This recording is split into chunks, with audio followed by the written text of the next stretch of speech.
Plastic அரிசி, சர்க்கரை ஆகியவை விற்கப்படுவதாக புகார் எழுந்துள்ளதால் தமிழகம் முழுவதும் அரிசி, சர்க்கரை மாதிரிகளை சேகரித்து ஆய்வு நடத்த உணவு பாதுகாப்புத்துறை உத்தரவிட்டுள்ளது. தமிழகத்தில் கடைகளில் பிளாஸ்டிக்கால் ஆன அரிசியும் சர்க்கரையும் விற்கப்படுவதாக புகார் எழுந்துள்ளது.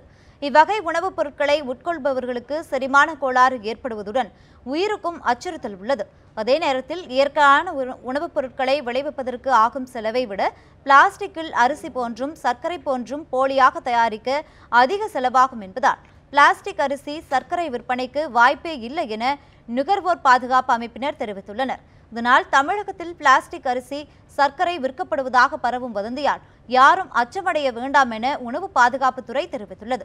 இருப்பினும் தமிழகம் முழுவதும் கடைகளிலும் கிடங்குகளிலும் உள்ள அரிசி, சர்க்கரை மாதிரிகளை சேகரித்து பகுப்பாய்வு நடத்தவும் உணவு பாதுகாப்புத்துறை அதிகாரிகளுக்கு உத்தரவிடப்பட்டுள்ளது.